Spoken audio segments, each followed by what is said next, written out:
છુવનવી સમાચારો વિગતવાર જોઈશું।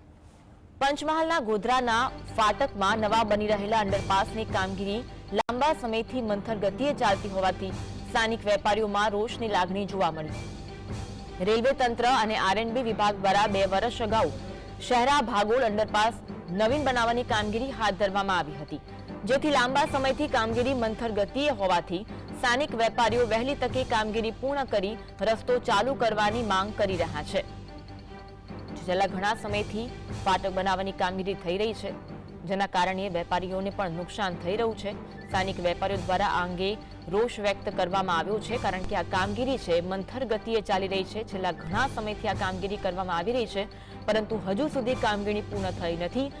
સ્થાનિક વેપારીઓ તેવી માંગ કરી રહ્યા છે કે વહેલી તકે આ કામગીરી પૂર્ણ કરવામાં આવે અને રસ્તો બનાવવામાં આવે।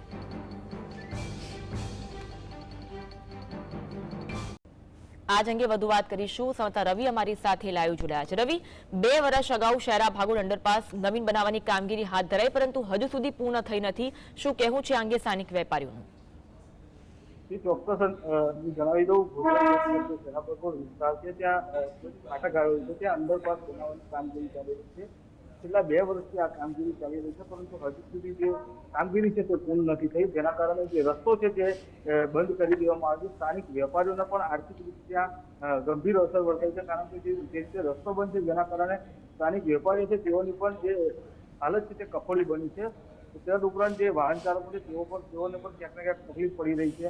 આ બાબતે અવારનવાર સ્થાનિક નેતાઓને રજૂઆતો કરવા છતાં પણ તંત્ર સાંભળવા તૈયાર નથી। આ જે કામગીરી છે તે રેલવે વિભાગ અને આરએનબી વિભાગની છે, પરંતુ જે રીતે કામગીરી કરવામાં આવી છે તે મંથર ગતિએ ચાલતી હોવાને લઈને સ્થાનિક વેપારીઓમાં રોષ જોવા મળી રહ્યો છે। હું આપને સીધા દ્રશ્ય બતાવવા માંગીશ। આજે જે અંડરપાસ બનાવવાની જે કામગીરી છે તે આ રીતે ચાલી રહી છે। અંદર પાણી ભરેલું છે, તેને પાણી પણ કાઢવા સુધાની પણ તસ્વીર નથી લેવામાં આવી। લાંબા સમયથી આ કામગીરી ચાલુ છે, પરંતુ અહીંયા કોઈ પણ જાતની લાંબા સમયથી વેપારીઓ માંગ કરી રહ્યા હોવા છતાં પણ ઝડપી કામગીરી કરવામાં આવતી નથી। સ્થાનિક વેપારીઓ આપણી સાથે જોડાયેલા છે, કેટલી તકલીફ પડે? એની તકલીફ પડે સાહેબ। આજે કેટલાય સમયથી, આજે પોણા 2 વર્ષ થવાયા, હજી સુધી કોઈ પણ જાતનો કોઈ નિકાલ આવતો નથી। આનો માટે બહુ તકલીફો પડે છે સાહેબ।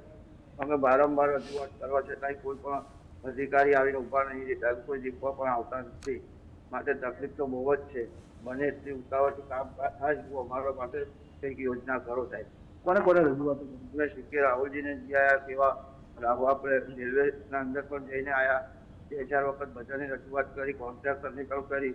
કોન્ટ્રાક્ટર કોઈ જવાબ હરખા હાલતા નથી, કહે છે કે ભાઈ મારા હાથમાં નથી, રેલવે વાળા કે તારે કામ ચાલુ થાય, આ રીતના બધું બોલે છે। અહીંયા કેટલા સમયથી આ કામગીરી પાણી ભરેલું છે? સાહેબ પાણી તો 2 દિવસે આવે છે, 3જા દિવસે પાછું જે પરિસ્થિતિ થઈ જાય છે। પાણી તો ભરેલું ને ભરેલું રહે છે।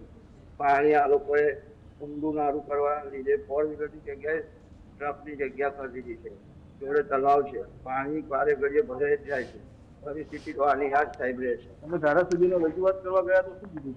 એમને કીધું કે બસ હવે આટલા દિવસ રહ્યા છો તો હજી 3-4 મહિના રહી જાઓ, તમારું કામ થઈ જશે, બસ એટલી જ વાત કરીને રહી જાય છે। ચોક્કસથી અન્ય બીજા પણ વેપારીઓ શું કહેતું હતા? કેટલી તકલીફ?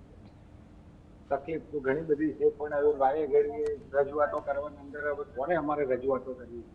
બહુ રજૂઆતો કરીને અમે તો થાકી ગયા છે। એક જ વસ્તુ છે, કલેક્ટર સાહેબને બી રજૂઆત કરેલી છે, ગોધરાના ધારાસભ્ય સીકે બાપુને પણ રજૂઆત કરી છે, નગરપાલિકાને પણ 2-3 વખત અમે મીડિયાના માધ્યમ દ્વારા રજૂઆત કરી, પણ છતાં પણ આ બાબતની અંદર નથી કોન્ટ્રાક્ટર સાંભળતા, નથી કોઈ એના સત્તાવાળા સાંભળતા, કે નથી એને કામ આપેલું તેવા લોકો સાંભળતા। જે રીતે પૂર્ણેશ મોદી સાહેબ જે ગુજરાતના મંત્રી હતા તે વખતે એમને કામ ટૂંક સમયમાં અમે પૂરું કરી લઈશું તેવો વાયદો કરીને ગયા, પણ આજ દિન સુધી એમને પણ જોવા માટે કે કોઈ ગુજરાત સરકારે પણ આ બાબત પર કોઈ ઘટતું કરવા માટે અમારા માટે કંઈ કશું કર્યું નથી।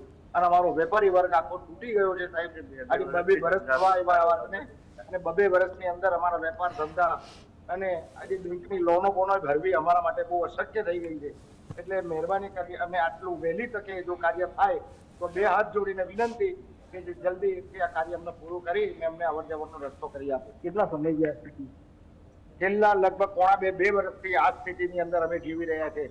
અને પાણી હર વખત પાણી ભરાય છે, 1-2 દિવસ નિકાલ કરે છે અને ફરી પાછી જેસી થઈ એસી પરિસ્થિતિ આવીને ઊભી રહે છે। તમારી શું માંગ છે?